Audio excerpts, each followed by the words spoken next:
رسول الكريم أما بعد فأعوذ بالله من الشيطان الرجيم بسم الله الرحمن الرحيم رب اشرح لي صدري ويسر لي أمري واحلل عقدة من لساني يفقهوا قولي اللهم فقهنا في الدين آمین یا رب العالمین۔ سورۃ یوسف آیت نمبر 107 سے ہم نے سٹارٹ کرنا ہے۔ کل جو ہم نے آیات کی تھی اس میں ہم نے دیکھا تھا کہ جو حضرت یوسف علیہ السلام کا قصہ ہے وہ تو مکمل ہو گیا، اور اس کے بعد نبی صلی اللہ علیہ وسلم سے خطاب کیا جا رہا ہے، اور اس بات کی حقیقت واضح کی جا رہی ہے کہ یہ اللہ تعالیٰ کے سچے نبی ہیں، اور یہ سارا واقعہ اللہ تعالیٰ کی طرف سے وحی کر کے ان سب کو سنایا گیا ہے، کیونکہ یہ لوگ تو یہی سمجھ رہے تھے کہ نبی صلی اللہ علیہ وسلم اس سوال کا جواب نہیں دے سکیں گے جو انہوں نے حضرت یوسف علیہ السلام اور بنی اسرائیل کے مصر میں پہنچنے کے حوالے سے کیا تھا۔ تو اللہ تعالیٰ نے بتایا کہ ہم نے آپ کی طرف وحی کیا، ورنہ آپ تو اس وقت ان کے پاس نہیں تھے جس وقت وہ یہ چال آپ کے ساتھ چل رہے تھے، آپ کو معاذ اللہ آپ کی تصدیق کرنے کی اور آپ کو شرمندہ کرنے کی۔ تو ایک تو نبی صلی اللہ علیہ وسلم کو یہ بتا دیا گیا کہ آپ کے خلاف چال چل کے آئے تھے، ان کا مقصد کوئی ہدایت حاصل کرنا نہیں تھا، اور اگر ہدایت حاصل کرنا ہوتا تو اس کے لیے تو اللہ کی بہت سی نشانیاں ارد گرد کائنات میں موجود ہیں، اور نبی صلی اللہ علیہ وسلم کو چونکہ بہت حرص ہوتی تھی سب کے ایمان لانے کی، تو فرمایا کہ آپ کو بے شک جتنی بھی حرص ہو، لیکن ان میں سے اکثر لوگ جو ہیں وہ ایمان لانے والے نہیں ہیں۔ تو یہ حقیقت آپ صلی اللہ علیہ وسلم کو بتا دی گئی، اور یہ بھی ساتھ ان لوگوں کو باور کرایا گیا کہ یہ نبی تم سے کوئی سوال تو نہیں کرتا، کوئی معاوضہ تو نہیں مانگتا، کوئی مال و دولت، کوئی ریٹرن اجر تو وہ مانگتا نہیں ہے، اور یہ جو قرآن ہے یہ تو تمام جہانوں کے لیے ہی نصیحت ہے، تو یعنی اس میں تمہارا ہی فائدہ اگر تم سمجھو، تم اس کو غلط جھوٹا کیوں قرار دیتے ہو، اس کا تو کوئی اپنا لالچ یا اپنا فائدہ تو ہے ہی۔ پھر یہ بھی فرمایا گیا کہ بہت سی ایسی نشانیاں ہیں جو کہ تمہیں نظر آتی ہیں آسمان اور زمین میں، اگر تم غور کرو تو غور کرنے والوں کے لیے تو اللہ کی ذات کو پانے کے لیے اور اس زندگی اور دنیا کی حقیقت سمجھنے کے لیے کونی نشانیاں بہت ساری ہیں، اور یہ بھی اللہ تعالیٰ نے فرمایا کہ تم ان کے اوپر دن رات گزرتے رہتے ہو لیکن تم اعراض برتتے ہو۔ تو اس میں یہی ہے کہ انسان ہوش حواس کے ساتھ غفلت سے نکلتے ہوئے جاگتے ہوئے آنکھیں کھول کے اپنی زندگی گزارے، اور جو کائنات میں اللہ تعالیٰ کی اتنی نشانیاں ہیں قدرت کی، ان کے اوپر غور و فکر ضرور کرے، کیونکہ انسانوں کا عموماً معاملہ یہی ہے کہ بالکل جانوروں کی طرح سر جھکائے بس چلے جاتے ہیں اور غور و فکر تدبر نہیں کرتے اس کائنات پہ۔ پھر ایک بہت اہم آیت نمبر 106 جو ہم نے پڑھی، جس میں اللہ تعالیٰ نے یہ فرمایا کہ بلکہ ایک طرح کا آپ کہنے کہ جیسے گلا بھی ہے کہ اکثر ان میں سے ایمان نہیں لاتے مگر اس طرح کا کہ وہ اللہ کے ساتھ شرک کرتے ہیں، یعنی جو کچھ تو ایسے نا جو ایمان بالکل لاتے ہی نہیں ہیں، ٹھیک ہے، جو اللہ تعالیٰ کی ذات کو مانتے ہی ہیں، لیکن اکثریت کا معاملہ یہی ہے، تو آپ دیگر مذاہب میں بھی دیکھ لیں کہ اللہ کی ذات، کسی بڑی ذات کا اقرار تو ان کو ہے، لیکن اس کے ساتھ بے تحاشا ہستیاں اور بے تحاشا بت وہ شامل کر لیتے ہیں، اور ان کو حاجت روا اور ان کو اپنا ولی و وارث اور مالک اور مختار سمجھتے ہیں۔ اس چیز کو اللہ تعالیٰ نے مینشن کیا، یعنی ایمان ہونے کا دعویٰ کرتے ہیں مسلمان، آپ دیکھتے ہیں مسلمان بھی بہت سے ایسے ہیں لا الہ الا اللہ پڑھتے ہیں، دعویٰ بھی کرتے ہیں، لیکن شرک فی العبادہ، شرک فی الصفات، شرک فی الذات، آج مسلمانوں کا یہی حال ہے نا، عبادات بھی دوسروں کی نیت سے کریں گے، اللہ تعالیٰ کی صفات میں دوسروں کو شریک کر لیں گے کہ شاید اولاد اس نے دینی ہے اور فلاں نے ہمیں نوکری دینی ہے، اور اللہ تعالیٰ کی ذات کے ساتھ مختلف ہستیوں کو جوڑ رکھا ہے، کسی نے کوئی قبر میں مدفون لوگ ہیں تو کسی نے بت بنا لیے ہوئے ہیں، ٹھیک ہے۔ تو یہ ساری جو شرک کی اقسام ہیں یہ تو تمام ہی لوگوں میں ہے، ایون بہت سے مسلمان جو اسلام کا دعویٰ کرنے والے ہیں وہ بھی اس میں مبتلا ہیں۔ تو یہ ایک اہم بات اللہ تعالیٰ نے بیان کی تاکہ لوگ جاگیں، غفلت سے نکلیں اور اس پر غور کریں۔ آگے جو ہے اللہ تعالیٰ اب وعید بھی بتا رہے ہیں شرک کرنے والوں کے لیے اور نافرمانی کرنے والوں کے لیے۔ آیت نمبر 107 پر أَفَأَمِنُوا أَن تَأْتِيَهُمْ غَاشِيَةٌ مِّنْ عَذَابِ اللَّهِ أَوْ تَأْتِيَهُمُ السَّاعَةُ بَغْتَةً وَهُمْ لَا يَشْعُرُونَ، کیا یہ بے خوف ہو گئے ہیں کہ اللہ کہ عذاب کی کوئی مصیبت انہیں نہ پکڑ لے گی یا بے خبری میں قیامت کی گھڑی اچانک ان پر نہ آ جائے گی. امینو حمزہ زبر جو ہے کیا کے معنوں میں ہے، ف زبر پھر یا تو کے معنوں میں ہے، امینو ایمان لانا امن و امان کے معنوں میں ہے یہاں پہ کہ کیا بھلا بے خوف ہو گئے ہیں وہ، یا کیا بھلا وہ امن میں آ گئے، یعنی جب انسان بالکل بے خوف ہو جاتا ہے، بالکل پرسکون ہو جاتا ہے، اس حوالے سے. ان یہ کہ تأتیہم آئے ان کے پاس، حمزہ تا یا والا ہی اس کا روٹ ورڈ ہے، اور ہم سے مراد تمام مشرکین اور کفار اور نافرمان لوگ ہیں، اور شروع میں تا جو ہے یہ آتین والا نہیں ہے، یہ مونس کے لیے آ رہا ہے، ٹھیک ہے، کیونکہ آگے غاشیت ان کا ورڈ ہے جو کہ مونس کنسیڈر ہوتا ہے. ان تأتیہم کے آئے ان کے پاس، غاشیتن غشاوتن غشی غین شین یہ اس کا روٹ ورڈ ہے، غشی جیسے جو چھا جاتی ہے نا، تو ایک ڈھانپ لینے والی، ایک چھا جانے والی، غاشیتن کا یہ مطلب ہے، ٹھیک ہے. من عذاب اللہ اللہ کے عذاب میں سے، یعنی کوئی ایسی مصیبت، کوئی ایسی بلا، کوئی ایسی چیز جو اللہ کی عذاب میں سے آئے اور ان کو پکڑ لے، ان پہ چھا جائے. غشی بھی چھا جاتی ہے نا، تو غاشیتن چھا جانے والی، ڈھانپ لینے والی. او یا تأتیہم آئے ان کے پاس، الساعۃ ساعت جو ہے کوئی بھی گھڑی کے لیے آتا ہے تو مطلب قیامت کی گھڑی، ٹھیک ہے. سین واو عین اس کا روٹ ورڈ ہے، مراد یہاں پہ موت کی یا قیامت کی گھڑی، کیونکہ جس کی موت آ جاتی ہے اس کی قیامت قائم ہو جاتی ہے.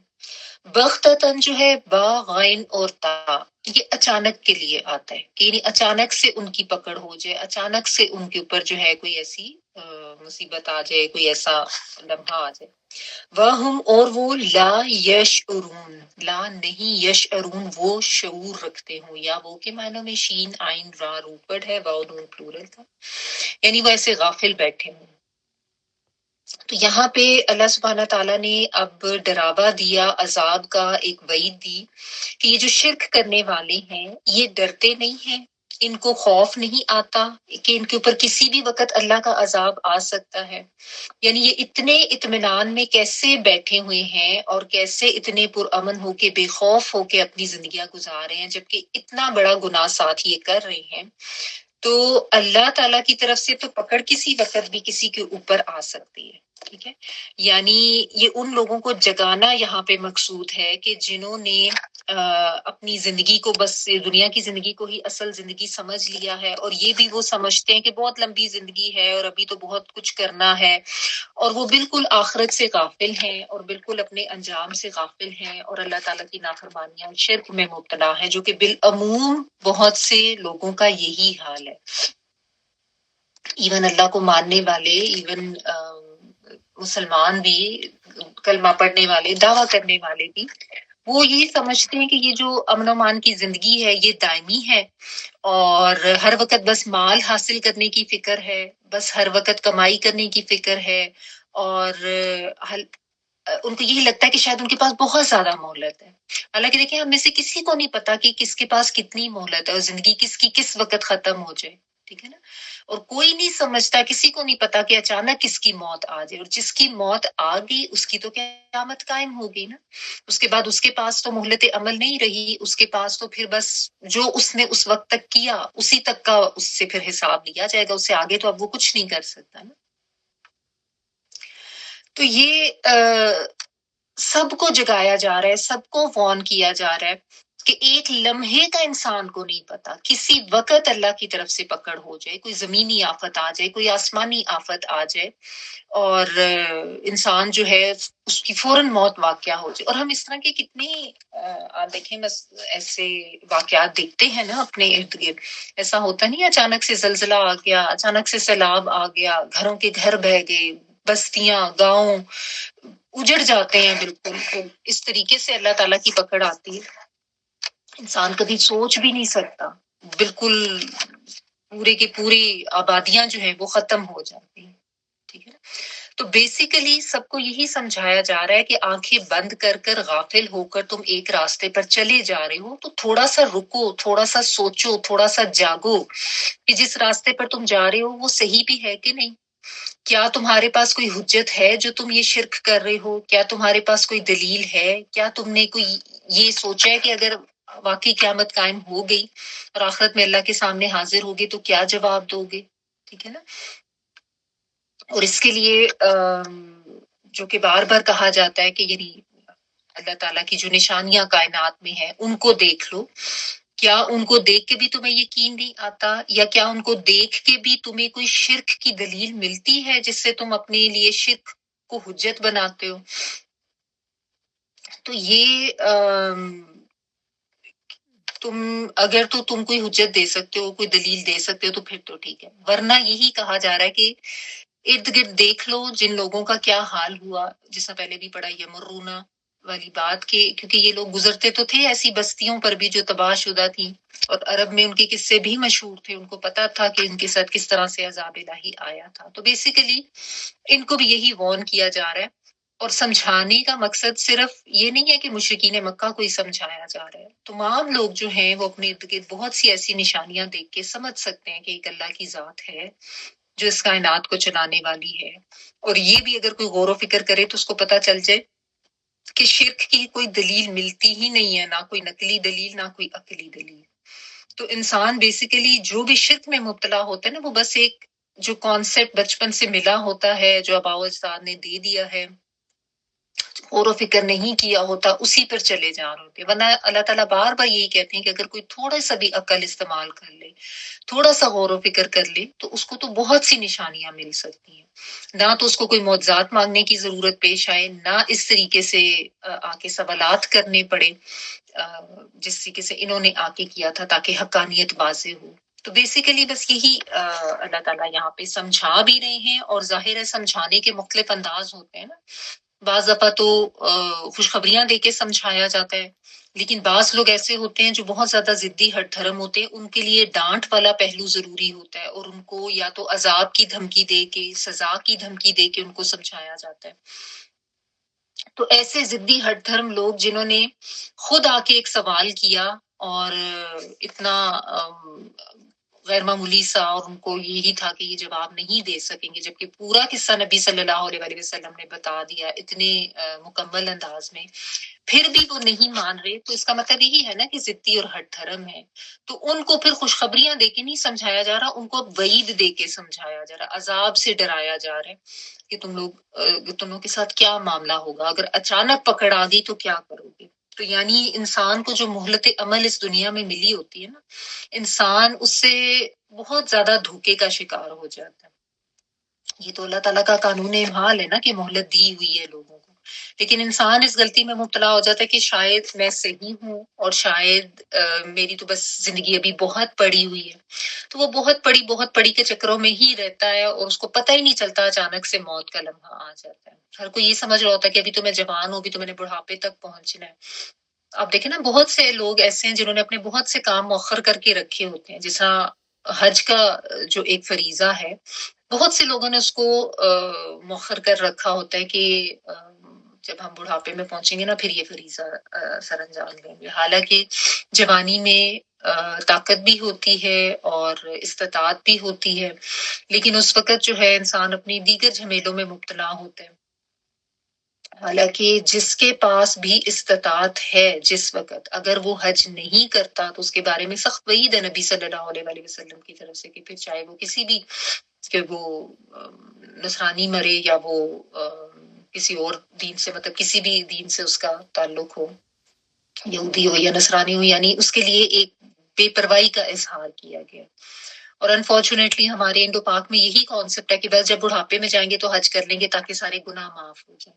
تو یہ ایک طرح کی غفلت ہی ہے نا جس میں شیطان نے ڈالا ہوا ہے. کیسا اس نے شوگر کوٹ کر کے ایک انسان کو یہ سجھا دیا ہوا ہے کہ ہاں جب تم نے بڑھاپے تک تو زندہ رہنا ہی ہے، ابھی تو اپنی دنیا کے باقی کام کرو، بچے پالو، نوکری کرو، اور دیگر سارے اپنے کام کرو. نہیں حج کے لیے تو تمہارے پاس پیسے نہیں ہیں، اس پہ تو بہت پیسہ لگ جائے گا. تو اس طرح کی چیزیں سجھا کے پھر وہ انسان کو غافل کیے رکھتا ہے، اور پھر انسان کو پتہ ہی نہیں چلتا، پھر موقع بھی ہاتھ سے نکل جاتا ہے، اور پھر ظاہر انسان پھر ہاتھ ہی ملتا رہتا ہے، کیونکہ صحت تندرستی یہ ہر وقت تو انسان کے ساتھ رہتی نہیں، نہ انسان کی جوانی ہر وقت ساتھ رہتی. تو یہ تو میں نے صرف ایک ایگزامپل دی ہے نا کہ انسان کس طرح مؤخر کرتا جاتا ہے اس غفلت کا شکار ہو کے کہ ابھی میرے پاس بڑا وقت ہے، ابھی میرے پاس بڑی مہلت ہے، اور اللہ تعالیٰ سے دی جو ملی ہوئی مہلت ہے اس کو انسان اس کا غلط کانسیپٹ اپنا کے اپنی زندگی گزار رہا ہوتا ہے۔ تو ہم بھی اپنے آپ کو چیک کریں، ایک تو شرک کے حوالے سے کہ کسی طرح سے زندگیوں میں کسی قسم کا کوئی شرک خفی ہی تو شامل نہیں ہے کہ کسی کا خوف زیادہ رکھا ہوا ہے یا کسی سے امیدیں زیادہ ہیں یا اللہ تعالیٰ کے بجائے کسی اور کے اوپر زیادہ انسان ڈیپینڈنٹ ہے، اس کا زیادہ خوف ہے۔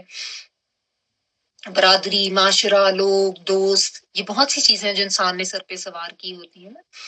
تو دعا بھی کرنی چاہیے اللہ تعالیٰ سے کہ اللہ تعالیٰ ہر طرح کے شرک سے محفوظ رکھے، اور اس کے بعد پھر یہ بھی اپنے آپ کو چیک کریں کہ کیا ہم بھی اپنی زندگی میں اتنے مگن ہو کے اتنے غافل تو نہیں ہوگے کہ اپنے اہم فرائض جو ہیں ان کو بھی ہم نے چھوڑ دیا ہوا ہے، اس کی طرف سے بھی آنکھیں بند کر لی ہوئی ہیں، صرف یہ سوچ کے کہ ابھی تو بڑا وقت پڑا ہے، ابھی تو بڑی عمر پڑی ہے، بڑھاپے میں کر لیں گے۔ ٹھیک ہے، تو یہ آیات ہم صرف مشرکین مکہ کے لیے نہ لے کے پڑھیں گے، تو ان کے لیے آیا تھا نا۔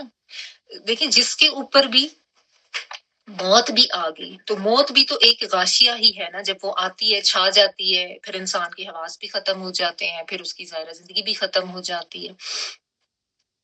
تو اور کسی کو یہ نہیں پتا کہ کسی وقت کسی طرح کی بھی پکڑ ہو جائے اس کی، ٹھیک ہے نا۔ تو اگرچہ جو مجرم ہیں، جو نافرمان ہیں، ان کو یہاں پہ ڈرایا جا رہا ہے، لیکن اگر آپ اچانک آنے والی یہ جو بات ہے، یہ ساعتن جو ہے، اس کو آپ موت کی گھڑی سے لیں تو اس میں تو پھر سبھی ہم آ جاتے ہیں نا، ہمیں سے کسی کو نہیں پتا کس کے وقت کس کی سانس جو ہے وہ بند ہو جائے۔ تو غفلت سے نکلنے کی ضرورت ہے، اپنی زندگی کو بہت زیادہ نہ سمجھیں، آخرت پر نظر رکھیں، اپنی زندگی میں جو کچھ کرنا ہے آج ہی کر لیں، ابھی کر لیں، جلدی جلدی کر لیں، تاکہ ہمیں نہیں پتا کہ پھر اس کے آگے کیا مہلت ملے یا نہ ملے۔ ٹھیک ہے، تو اللہ تعالیٰ کی طرف سے ملی ہوئی مہلت کو اس کو سمجھیں، اس پہ غور و فکر کرے۔ ونس اگین وہی بات ہے نا کہ جو غور و فکر و تدبر کرے گا، جو علم حاصل کرے گا وہ جاگ جائے گا، جو نہیں علم حاصل کرے گا، جو نہیں غور و فکر کرے گا، وہ اسی طرح سے سویا ہوا اور جہالت میں اور آنکھیں بند کر کے غفلت کی زندگی گزارتا رہے گا، اور اچانک سے موت آ جائے گی۔ ٹھیک ہے، تو اپنے سب سے پہلے تو فرائض کے حوالے سے خود کو چیک کریں کہ ہم کہاں کہاں غافل ہیں۔ بہت سے لوگ تو نمازوں کی ہی پابندی نہیں کرتے، فرض نمازوں کی، بعض لوگ زکوٰۃ سے اتنا غافل ہوتے ہیں، اور روزے تو ہمارے یہاں بالعموم الحمدللہ سب رکھ ہی لیتے ہیں، لیکن زکوٰۃ، نماز اور حج، یہ جو تین چیزیں نا، ان کے حوالے سے بہت زیادہ غفلت پائی جاتی ہے بالعموم ہم لوگوں میں۔ کہنے کو تو ہم سب مسلمان ہیں، اور اس کے علاوہ جو توحید جو بنیادی رکن ہے، اس کے حوالے سے بھی بہت سے لوگ جو ہیں وہ غلط کانسیپٹ کا شکار ہیں، شرک میں پڑ جاتے ہیں۔ تو یہ چیزیں پھر ظاہر ہے انسان کو سمجھنی چاہیے نا کہ ان کی وجہ سے پھر اللہ تعالیٰ ناراض ہوتے ہیں اور اللہ تعالیٰ کی پکڑ آتی ہے۔ تو یہی یہاں پہ بتایا گیا ہے، لیکن اس کو ہم اپنے اوپر بھی رکھ کے سوچیں۔ وَهُمْ لَا يَشْعُرُونَ، اور وہ شعور نہیں رکھتے۔ تو شعور کیسے ملے گا؟ شعور تبھی ملے گا نا جب علم حاصل ہوگا دین کا، اور شعور کے لیے ظاہر ہے آپ کو غور و فکر کرنا پڑے گا، تدبر کرنا پڑے گا۔ تو ہر وقت جاگتے ہوئے زندگی گزاریں اور الرٹ ہو کے۔ آگے دیکھیں نبی صلی اللہ علیہ وآلہ وسلم کو کیا باور کرایا جا رہا ہے کہ آپ ان کو کیا فرمائیں۔ قُلْ هَٰذِهِ سَبِيلِي أَدْعُو إِلَى اللَّهِ عَلَىٰ بَصِيرَةٍ أَنَا وَمَنِ اتَّبَعَنِي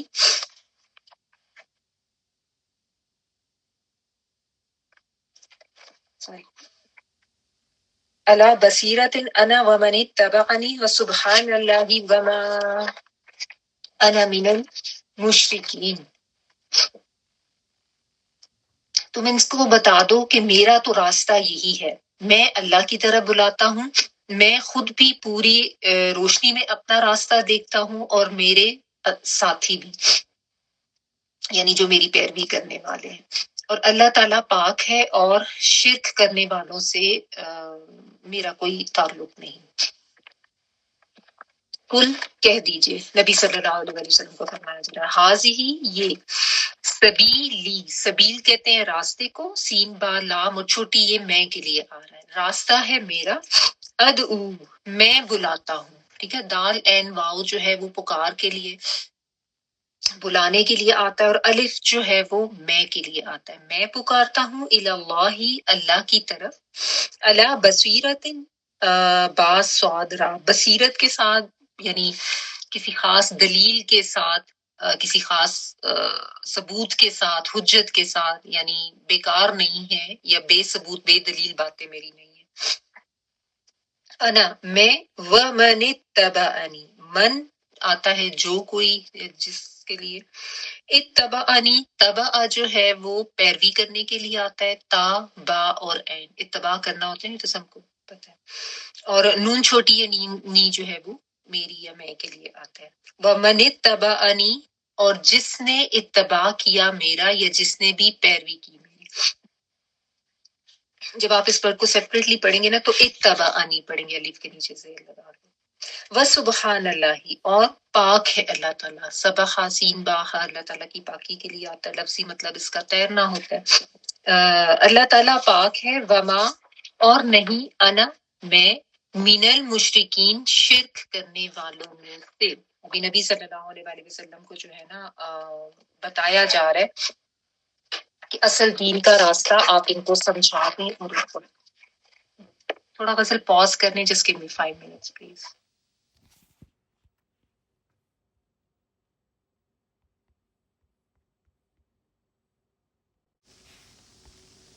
نبی صلی اللہ علیہ وسلم کو یہاں پہ بالکل کلیئر کٹ یہ بتا دیا گیا ہے کہ آپ ان کو ایک بات بہت اچھی طرح سے واضح کر دیں، اچھی طرح سے ان کو سمجھا دیں کہ یہ ہی میرا راستہ ہے، اور وہ راستہ ہے اللہ کا راستہ جس کی طرف میں تمہیں بلا رہا ہوں. یعنی میں اپنی طرف تمہیں نہیں بلا رہا، میں اپنی ذات کے ساتھ تمہیں نہیں جوڑ رہا ہوں. میرا مقصد تمہیں صرف اللہ تعالیٰ کی ذات کی آگہی دینا، اس کی توحید کا درس دینا. آسما آپ کا مائک کون ہے، کائنڈلی بند کر لیں. ٹھیک ہے، تو میں اسی راستے کی طرف تم کو بلاتا ہوں. ادعو الی اللہ، میں بلاتا ہوں اللہ کی طرف. ٹھیک ہے، یعنی یہ آپ صلی اللہ علیہ وآلہ وسلم کو کہا جا رہا ہے، لیکن اصل میں تو باور مشرکین کو کرایا جا رہا ہے نا. کہ تمہیں کیا یہ لگتا ہے کہ وہ اپنے کسی غرض سے یا اپنی کسی مقصد سے یا اپنے ساتھ تم لوگوں کو جوڑ ہے اپنے کسی فائدے کے لیے؟ تو ایسا تو نہیں ہے. یعنی جس راستے پر میں ہوں، ان کو یہ بتا دیں، نبی صلی اللہ علیہ وسلم کو کہا جا رہا ہے کہ یہ میرا جو راستہ ہے جس پر میں تمہیں بلا رہا ہوں، یہ اللہ کی طرف جانے والا راستہ ہے. ٹھیک ہے، اور یہی اصل راستہ ہے. اور اس میں اگر آپ یہ دیکھ لیں نا تو ایک طرح سے یہ بات پتہ چلتی ہے کہ اللہ کے دین کی جب تبلیغ کرنی ہے نا، اور لوگوں کو بتانا ہے، بلانا ہے اللہ کے راستے کی طرف، تو نیت یہی ہونی چاہیے. اللہ کے راستے کی طرف بلانا ہے، اللہ سے ہی جوڑنا ہے. ٹھیک ہے نا، کوئی اور غرض نہیں ہونی چاہیے. بس یہ ہے کہ اللہ کا بندہ خود بھی بننا ہے، اور لوگوں کو بھی اللہ سے ہی جوڑ کے اللہ کا ہی بندہ بنانا ہے، خود سے نہیں جوڑنا. کیونکہ اکثر جو ہے نا ان لوگوں کا کانسیپٹ یہ بن جاتا ہے کہ شاید ہم نے جو ہے کہ شاید میں اپنی دھاگ بٹھا لوں، اپنا جو ہے ایک تاثر دے دوں، اپنا جو ہے ایک اچھا اثر ڈال لوں. یہ ایک آج کل بھی یہ بڑی دوڑ ہوگی ہوئی ہے نا، کہ بہت زیادہ، یعنی آپ کیا کہیں اس کو، کہ جو ایک چونکہ سوشل میڈیا کا دور ہے، آپ کو پتہ ہے لوگ کوئی بھی کام کریں گے نا تو اس کے پیچھے نیت جو ہے نا وہ خالص نیت کا اخلاص ختم ہو گیا ہے.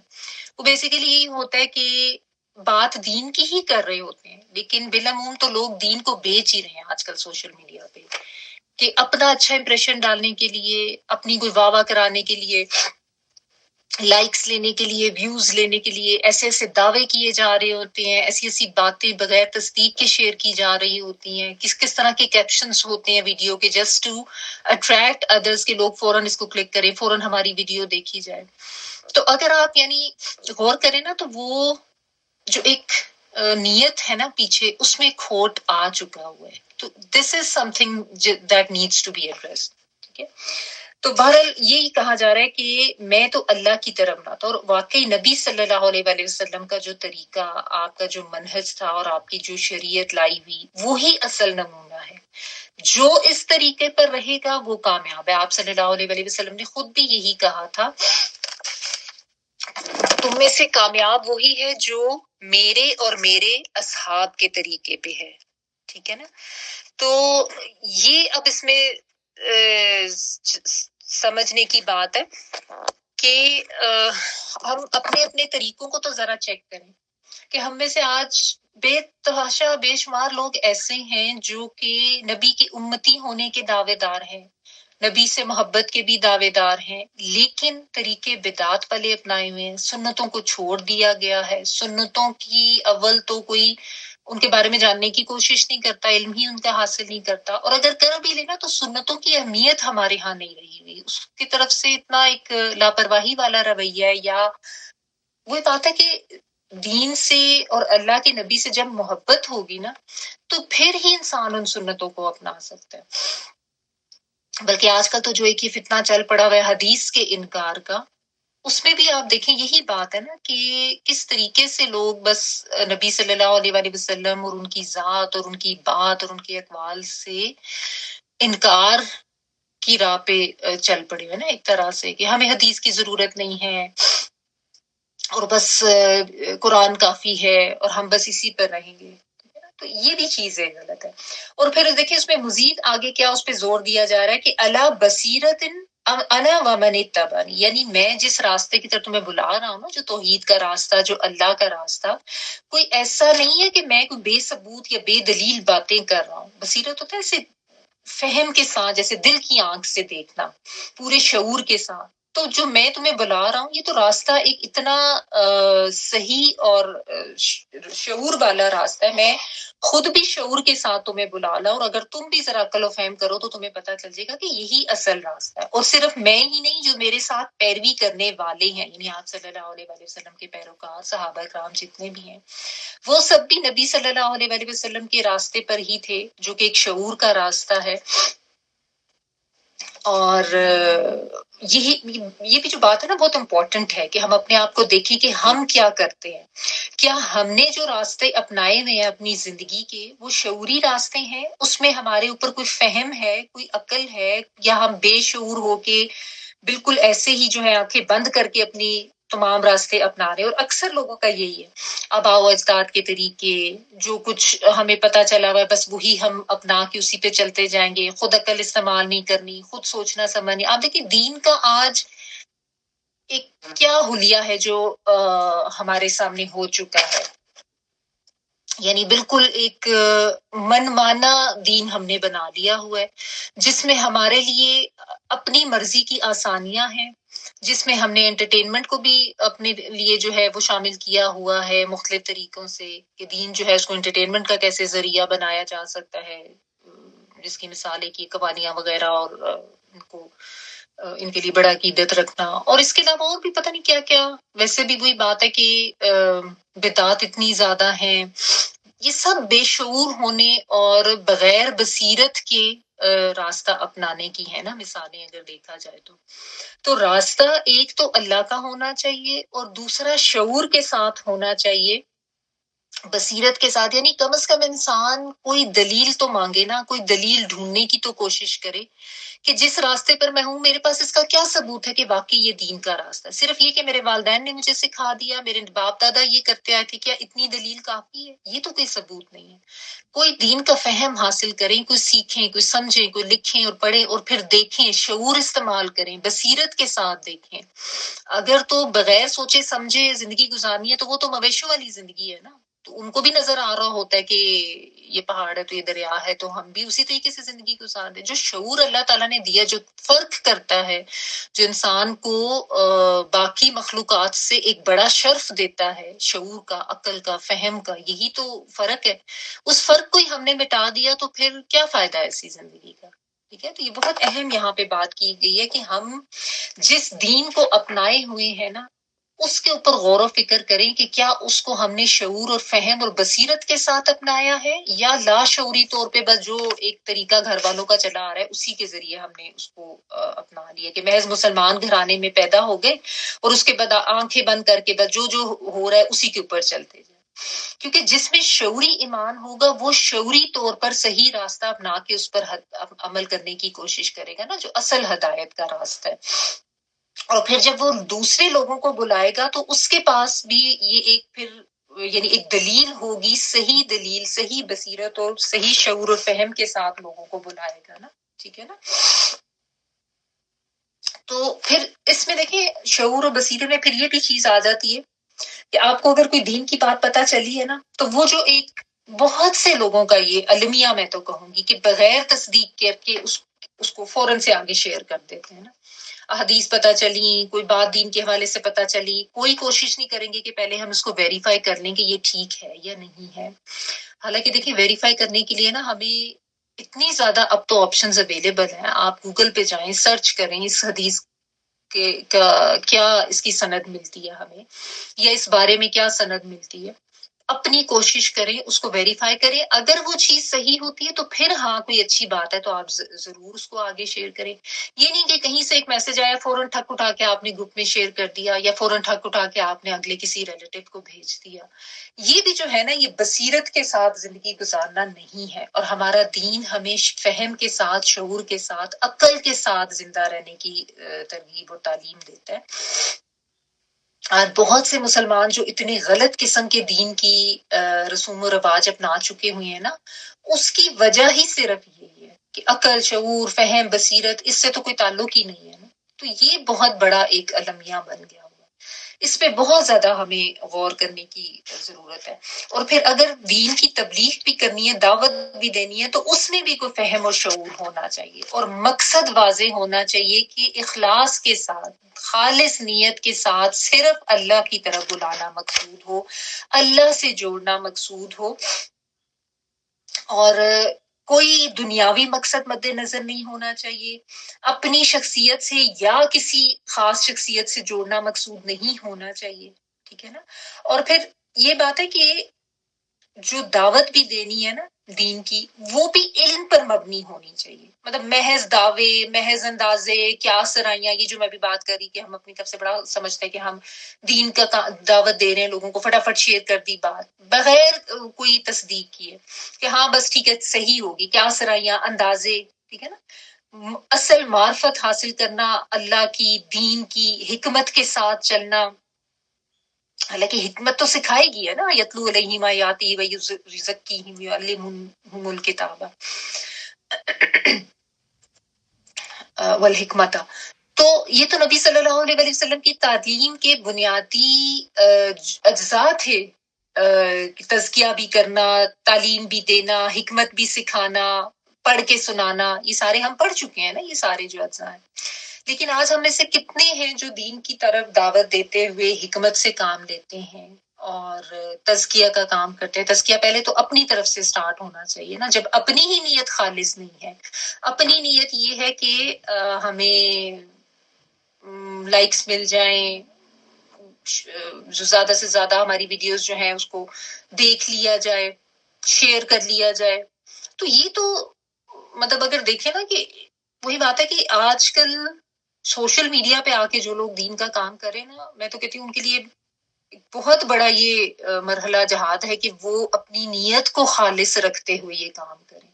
کیونکہ کہیں نہ کہیں وہ نیت خراب ہو جاتی ہے، شیطان آ جاتا ہے انسان میں، کوئی خود نمائی آ جاتی ہے، کوئی اپنے سے جوڑنا آ جاتا ہے، یا اپنے آپ سے امپریس کرنا، یہ نیت ہو جاتی ہے. تو خالص نیت رکھنا جو ہے نا یہ بہت ضروری ہے.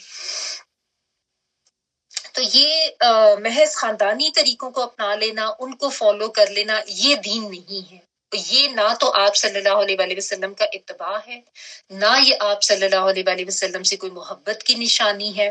تو ہمارے اوپر یہ ذمہ داری آتی ہے کہ ہم اپنی عبادات کے طریقے بھی دیکھیں، ہم اپنے معاملات کے طریقے بھی دیکھیں، کہاں کہاں ہم صحیح ہیں، کہاں کہاں ہم غلط ہیں، اور کن کن چیزوں کو ہمیں صحیح کرنے کی ضرورت ہے. جس طرح ہمارے یہاں جب کوئی شادی بیاہ پہ دیکھیں تو عجیب عجیب سی غلط قسم کی رسومات ہیں. قرآن مجید اٹھا کے اس کے نیچے سے دلہن کو گزارا جا رہا ہے. اس سے پہلے دے طرح کی قوالیاں تو ڈانس اور پتہ نہیں کیا کیا کچھ کر کے غیر شرعی حرکات کر کے اس کے بعد رخصتی کے وقت قرآن مجید ایسے سر پہ ہاتھ پکڑ کے تو دلہن کو اس کے نیچے سے گزارا جا رہا ہوتا ہے. یعنی قرآن مجید اللہ تعالیٰ نے اس مقصد کے لیے بھیجا ہے. پتہ نہیں کوئی سوچتا ہی نہیں ہے اس کے اوپر. اتنی پڑھی لکھی ایجوکیٹڈ فیملی کوئی نہیں سوچتا اس وقت کہ کیا ہم کر رہے ہیں. قرآن اس لیے بھیجا گیا تھا کہ جزدان میں لپیٹ کے اس کو اور وہ اس کے نیچے سے اپنی بس بیٹی کو گزار دو تو بڑا اس کے اوپر اثر ہو جائے گا, بڑا اس کا فائدہ ہو جائے گا. کہاں سے آئی ہیں یہ چیزیں ہمارے یہاں؟ مطلب کوئی تو سوچے اس کے اوپر کیسی بے حرمتی ہو رہی ہوتی ہے. یہ تو قرآن کی بے حرمتی ہے نا ایک طرح سے. اللہ تعالیٰ نے ہدایت کی کتاب بنا کے بھیجا, ہم نے ہدایت کی طرف تو دیکھا ہی نہیں اور اس کو ہم نے رسومات کے لیے اپنانا شروع کر دیا. یا پھر کوئی مر گیا تو اس پہ اکٹھے ہو کے ہم کس طریقے سے قرآن خوانیاں کرا رہے ہوتے ہیں. ایک صفحہ تم پڑھ لو رائٹ والا, لیفٹ والا میں پڑھ لیتا ہوں, پھر اگلا پلٹو رائٹ والا تم پڑھ لو, لیفٹ والا میں پڑھ لیتا ہوں. یہ وہ پارا کرنے والی بات ہے نا دین کو, جو اللہ تعالیٰ نے بنی اسرائیل کے بارے میں کہا تھا. ہم نے بھی وہی پارا کر دیا, ٹکڑے کر دیا ہوا ہم نے بھی. جو چیز ہمیں آسان لگی وہ ہم نے اپنا لی, جو مشکل لگی اس کو چھوڑ دیا. یہ تو ہم سے نہیں ہوتا. باپ دادا یہ کر رہے ہیں ہمیشہ سے, جی 40ویں ہوں گے, قرآن خوانیاں ہوں گی اور اسپیکر پہ آ کے مولویوں کو بلا کے بڑی وہ اسپیچز کروا دی جائیں گی, تو وہ ہمیں لگتا ہے کہ ہم نے بڑا, جو بھی ہماری میت تھی اس کے لیے ہم نے بڑا ثواب کا کام کر دیا. تو یہ مسئلے ہیں نا ہم لوگوں کے, کیونکہ ہم شعور نہیں کے ساتھ زندگی نہیں گزارتے, ہم بصیرت کے ساتھ زندگی نہیں گزارتے. بالخصوص جہاں پہ دین کا معاملہ آئے گا, عقل اٹھا کے ایک طرف رکھی اور بس بند دماغ ہو کے جو کچھ ہم دیکھ رہے ہیں نا وہی کرتے جا رہے ہیں. بڑے بزنس مین جو کہ بڑے عقل رکھتے ہوں گے بزنس کے حوالے سے, بڑے ان کے بزنس پھیلے ہوئے ہوں گے, کوئی بڑے تعلیم یافتہ لوگ جو نام کو پی ایچ ڈیز بھی ہوں گی اور پتہ نہیں کیا کہ ان کے پاس ڈگریز ہوں گی, نوکریوں میں بھی بڑے آگے ہوں گے, بڑے ذہین فتین لوگ, بہت زیادہ صلاحیتیں رکھنے والے ہنر مند لوگ, جو ویسے ان کا دماغ دنیاوی کاموں میں بہت چلتا ہے. جہاں پہ معاملہ دین کا آتا ہے بس دماغ بھی بند, آنکھیں بھی بند, دل بھی بند, کوئی شعور استعمال کرنے کی ضرورت نہیں. وہی روایتی طریقے کہ فوت ہو گیا تو یہ کام کر لو, دیگے چڑھا لو, یا منتیں ماننے کے لیے چلے جاؤ قبروں کے اوپر اور وہاں سے جا کے شاید یہ مل جائے گا وہ مل جائے گا. دیکھیں ایک قرآن سے دوری انسان کو کس طرح جاہلوں کی کیٹیگری میں لا کے کھڑے کر دیتی ہے. بھلے اس کے پاس ڈگریاں دنیاوی کتنی بھی ہوں, بھلے وہ کتنا کامیاب کاروباری آدمی ہو, کتنی اچھی پوسٹ پر ہو کسی جاب کے حوالے سے, اگر وہ دین کے حوالے سے زیرو ہے تو پھر تو وہ جہلا میں شمار ہوتا ہے نا اس کی. یعنی اس کو فہم اور شعور تو صحیح والا نہیں ہے. ٹھیک ہے. اور اکثر تو دین کی طرف بلانے والے بھی جو ہیں وہ بغیر شعور و بصیرت اور حکمت کے کام کر رہے ہوتے ہیں. وہ جو میں نے کہا نا نیت میں جو فطور آ گیا ہوا نا آج کل اس سوشل میڈیا کی وجہ سے, تو یہ آیت بہت زیادہ امپورٹنٹ ہے اس طریقے کو سمجھنے کے لیے, اس بات کو کہ انسان کی نیت کیا ہونی چاہیے جب وہ دین پر چل رہا ہے, اس کا طریقہ کار کیا ہونا چاہیے شعور و فہم والا. اگر اس نے دین کی طرف دعوت دینی ہے تو شعور و فہم کے ساتھ دینی ہے, اس کو اچھی طرح کنفرم کرے اس بات کو کہ جو میں بتانے جا رہا ہوں, ایک ذمہ دار انسان, ایک ذمہ دار مومن کا تو معاملہ یہی ہونا چاہیے. یہ تو بہت ہی غیر ذمہ داری کا ثبوت ہے کہ انسان بغیر سوچے سمجھے حدیثیں فارورڈ کیا جا رہا ہے, آیتیں فارورڈ کی جا رہی ہیں, اچھا فلاں سے پوچھ لیتا ہوں فلاں سے پوچھ لیتا ہوں, اور اپنی کوئی ایفرٹ نہیں کی. بلکہ آپ لوگوں کو کوئی چیز پتہ چلتی ہے نا اس کو خود ویریفائی کیا کریں پہلے, بجائے اس کے کہ آپ میرے سے یا کسی اور سے پوچھیں. خود اپنی ایفرٹ بھی تو ڈالیں نا. یہ تو اللہ تعالیٰ ہم سے چاہتے ہیں کہ ہم اپنی کوشش, اپنا ایک ایفرٹ, اپنا عمل ہم اس میں ڈالیں. شعور, عقل اور یہ ساری فیسلٹیز آج کل ہر ایک کے پاس ہیں, گوگل کے اوپر سب کچھ موجود ہے. آپ جائیں ویریفائی کریں کہ اس حدیث کی یا اس بات کی کیا اوتھینٹسٹی ہے, آپ کو سب کچھ پتہ چل جائے گا. تھوڑے سے ایک ایکسٹرا ایفرٹ کی, ایکسٹرا عمل کی ضرورت ہے جو کہ ہم نہیں کرتے. یہ بس معاملہ جو ہے نا یہ بہت سنگین معاملہ ہے, کیونکہ اس کی وجہ سے انسان ایسے گناہ میں مبتلا ہوتا ہے. خاص طور پہ جو بدعت کا معاملہ ہے نا, بدعت کا معاملہ زیادہ سنگین اس لیے ہو جاتا ہے کہ انسان جو ہے نا اس کو ثواب اور نیکی سمجھ کے کر رہا ہوتا ہے. انسان کو لگ رہا تھا میں تو بڑا نیکی کا کام کر رہا ہوں، اس سے تو مجھے بڑا ثواب ملے گا، یہ عید میلاد النبی پہ جو کچھ ہمارے ہاں ہونے لگ گیا، اب آپ ذرا اس آیت کو رکھ کے دیکھیں نا، شعور نہ ہونا، بصیرت نہ ہونا، یہ اسی کی نشانی ہے نا کہ اب عید میلاد النبی پہ جو کیک بنا بنا کے اور پتہ نہیں جلوس نکالے جا رہے ہیں اور کیا کیا عجیب حرکتیں ہمارے ہاں کی جا رہی ہیں، اور پھر آپ مزاروں پہ دیکھ لیں، آستانوں پر دیکھ لیں، اور پیری فقیری کے حالات دیکھ لیں، کیسے لوگ وہاں جا جا کے سجدے کر رہے ہیں، شرک کر رہے ہیں، یہ سب اسی میں آ جاتا ہے نا۔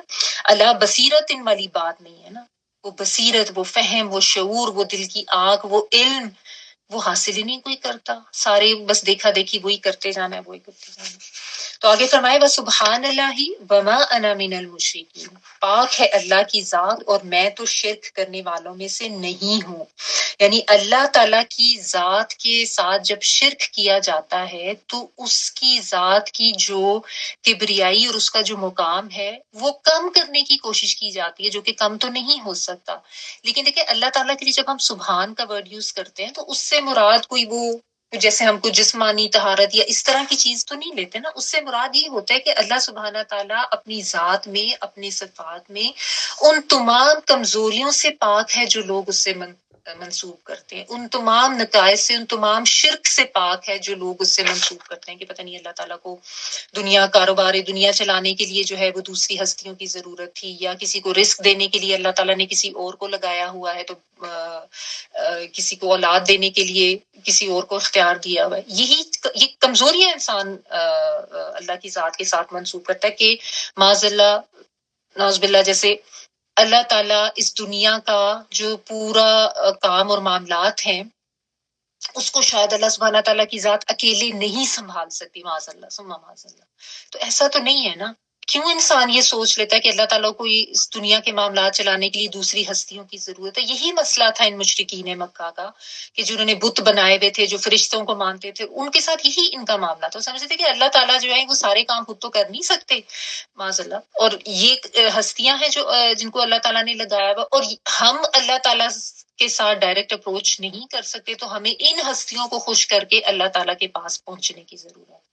تو آج ذرا دیکھیں ہم پاکستانی مسلمانوں کا، یا بلکہ ایون انڈو پاک یہ جو علاقے ہیں، یہی حال نہیں ہوا ہوا مسلمانوں کا کہ فلاں کا وسیلہ پکڑ لو، فلاں کے در پہ بیٹھ جاؤ، وہ ہماری سفارش کرے گا، وہ ہماری حاجت روائی کرے گا، وہ اللہ تک ہماری بات پہنچا دے گا، اس کے آگے جا کے اس کے در پہ جا کے دیگیں چڑھا دیں گے تو یہ ہو جائے گا، وہ ہو جائے گا۔ سب بے شعور باتیں، کوئی دلیل کسی کے پاس نہیں، کوئی ثبوت کسی کے پاس نہیں ہے، بس وہی سنی سنائی دیکھی باتیں اور رواج اور رسوم جس کے اوپر لوگ جو ہے وہ چلے جا رہے ہیں۔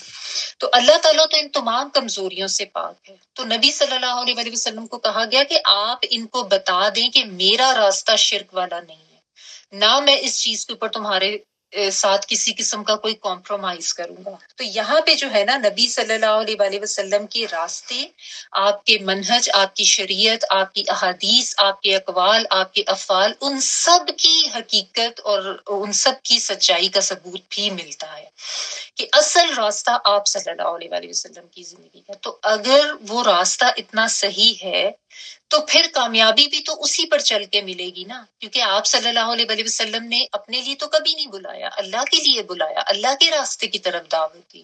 تو کیسے ہم یہ سمجھ لیں کہ ہمیں احادیث کی ضرورت نہیں ہے اور ہمیں فلاں چیز نبی صلی اللہ علیہ وسلم سے لینے کی ضرورت نہیں ہے، قرآن کافی، قرآن کافی؟ اگر قرآن ہی کافی ہے تو قرآن میں پھر بتائیں کہاں لکھا ہوا ہے ظہر کتنی رکھتے ہیں اور عصر کتنی رکھتے ہیں، اور زکوٰۃ دینے کا یہ اتنے فیصد اس کی جو شرح مقرر کی گئی ہے، یا دیگر اور جو بہت سی چیزیں جو مناسک حج ہیں جو ہم نبی صلی اللہ علیہ وسلم سے سیکھتے ہیں، کتنی اور چیزیں ہیں۔ تو انسان ذرا سا شعور استعمال کرے تو اس کو پتہ چل جائے گا کہ کتنی اہمیت ہے نبی صلی اللہ علیہ وسلم کی ذات کی، آپ کے اقوال اور افعال کی، اور آپ کے راستے اور آپ کے منہج کو اپنانے کی۔ جو اس سے ڈیویٹ کرے گا، ادھر ادھر جائے گا، سنتوں کو چھوڑے گا، بدعات کو اپنائے گا، غلط طریقے اپنائے گا، وہ شرک میں مبتلا ہوگا اور وہ پھر ظاہر ہے گمراہی کے راستے پر جائے گا۔ اور دوسرا یہ کہ نبی صلی اللہ علیہ وآلہ وسلم کی سنتوں کو اپنانے کی کوشش کریں اس سیزن میں. یہ بھی بات کر لیں کہ ٹرائی ٹو فائنڈ آؤٹ کہ آپ صلی اللہ علیہ وآلہ وسلم کی کون سی سنتیں تھیں. صحابہ کرام کا معاملہ یہ تھا کہ وہ اتنے شوق سے لیتے تھے کہ اچھا یہ نبی صلی اللہ علیہ وآلہ وسلم کی سنت ہے، یہ تو ہم ضرور اپنائیں گے. ہمارا معاملہ بالکل ہی الٹ ہو گیا کہ وہ چھوڑو چھوڑو یہ تو سنت ہے نا، اس کا کیا فائدہ، بس فرض کر لو، کافی ہے کافی ہے. دین کے معاملے میں ہمارا رویہ اتنا لیا دیا ہو جاتا ہے. دنیا کے معاملے میں ہمیں بیسٹ سے بیسٹ چاہیے، مجھے کپڑا بھی بیسٹ سے بیسٹ چاہیے، مجھے جولری اور میک اپ اور یہ سب چیزیں بیسٹ سے بیسٹ چاہیے، اس کے لیے میں آؤٹ آف دا وے بھی جاؤں گا. دین کا معاملہ آیا بس فرض کر لو، بس اتنا مطلب کنارے پہ رہ کے نا، زیادہ اس میں نہ کوئی قربانی دینی پڑے، نہ اس میں کوئی ایکسٹرا ایفرٹ کرنی پڑے. بالعموم لوگوں کی سوچ یہ ہے. سنتیں ہیں چھوڑ دو، نبی صلی اللہ علیہ وآلہ وسلم کا طریقہ، آپ کی زندگی. ہم میں سے کتنے لوگ ہیں جو نبی صلی اللہ علیہ وآلہ وسلم کی سیرت کو پڑھنا اہم سمجھتے ہیں؟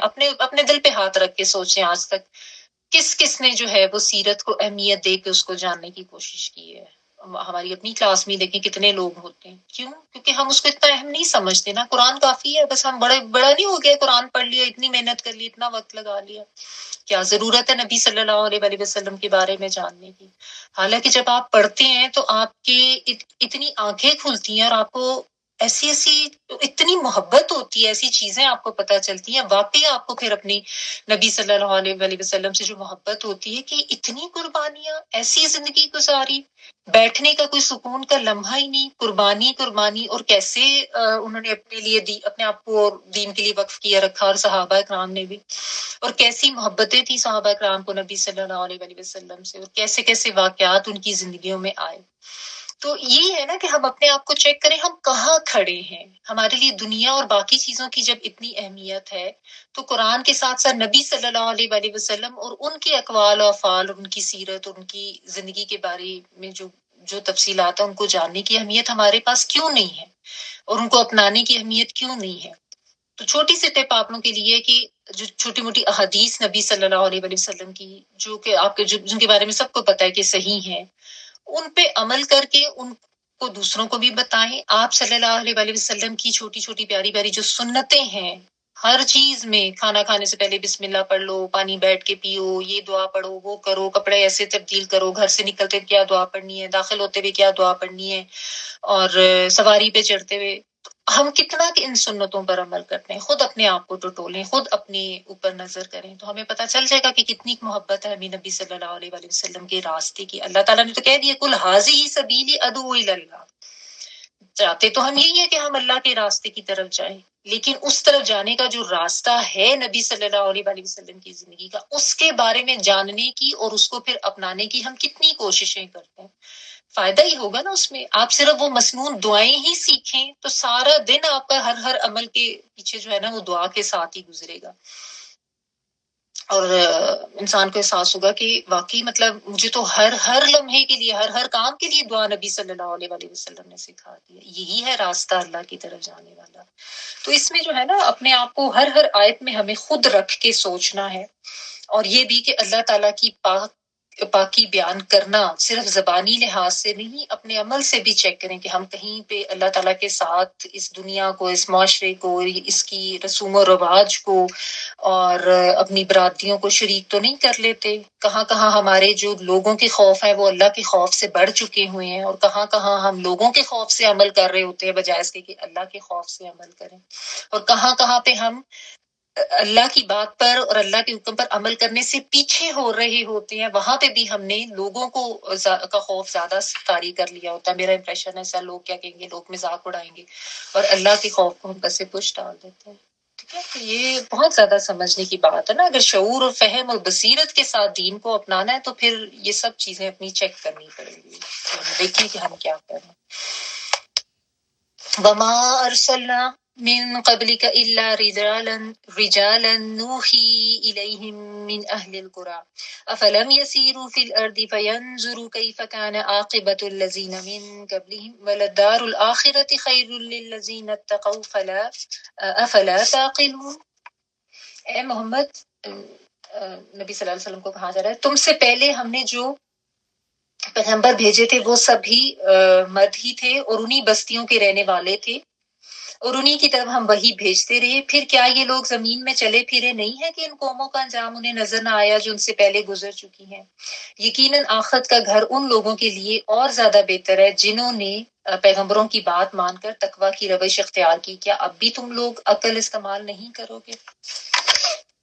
وما اور نہیں ارسلنا بھیجا ہم نے من قبلی کا آپ سے پہلے نبی صلی اللہ علیہ وسلم سے پہلے الا مگر رجالن یہ جو ہے مرد کے لیے آتا ہے رجل اس کی جمع رجال مردوں بھی ہو سکتا ہے بعض جگہوں پہ انسان لکھا ہوگا آپ کے لیکن ایکچوئل جو ورڈ ہے رجل وہ مرد کے لیے آتا ہے مین کے لیے.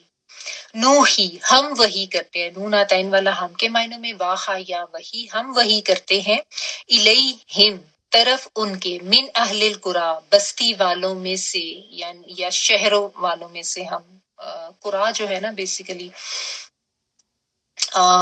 کوئی شہر جو ہوتا ہے اس کے لیے آتا ہے. ٹھیک ہے جیسا ایک تو بادیہ ہوتا ہے نا جو کہ گاؤں یا دیہات یا صحرا وغیرہ کے لیے آتا ہے تو قرا جو ہے وہ بیسیکلی شہر کے لیے آتا ہے. من اہل القرا بستیوں والوں میں سے افلم کیا پھر نہیں یسیرو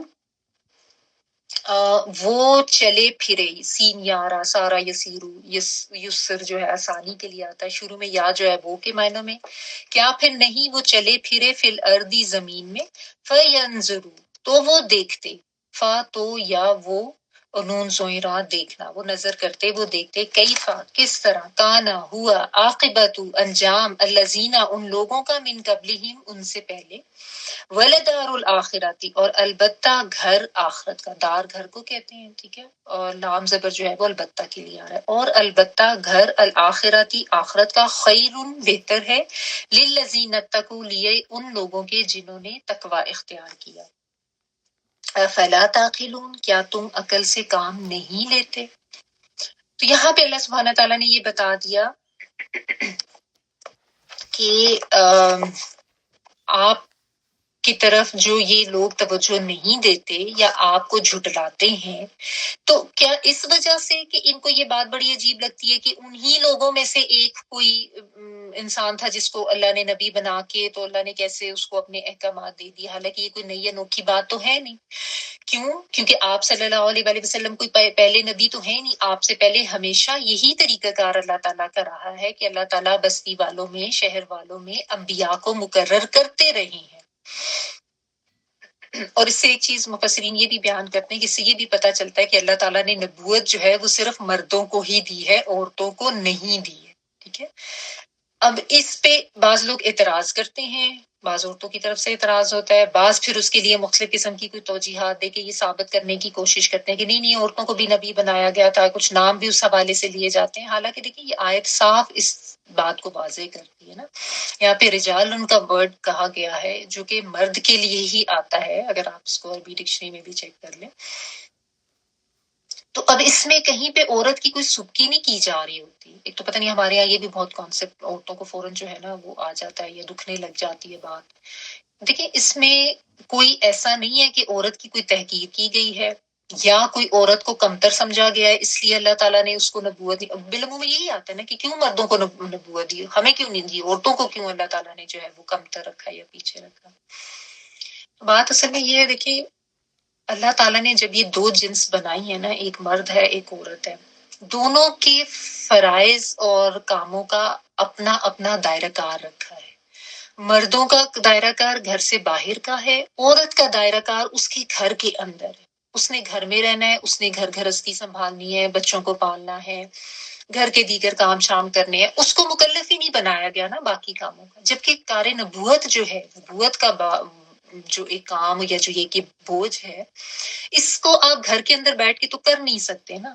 اب عورت نے تو ساتھ کنسیو بھی کیا اس نے بچے بھی پیدا کیے پھر اس نے بچوں کو دودھ بھی پلانا ہے اس کو پالنا ہے اس کی ذمہ داریوں کی نوعیت ہی بہت اور طرح کی ہے. تو اس کے ساتھ یہ کام کیسے ممکن ہو سکتا کیونکہ نبوت کا کام تو ایک مسلسل جد و جہد ہوتی تھی. اگر آپ سیرت پڑھیں آپ کو اندازہ ہوتا ہے کہ صحابہ کرام اور نبی صلی اللہ علیہ وسلم کے پاس تو جیسے آپ یہ کہہ لیں کہ واقعی بیٹھنے یا آرام اور امن و امان کا تو وقت ہوتا ہی نہیں تھا. ابھی ایک مہم سے آئے ہیں ایک جہاد کر کے اس کے بعد فوری جو ہے وہ کوئی نہ کوئی اگلا مرحلہ جو ہے وہ پہلے ہی تیار ہوتا تھا.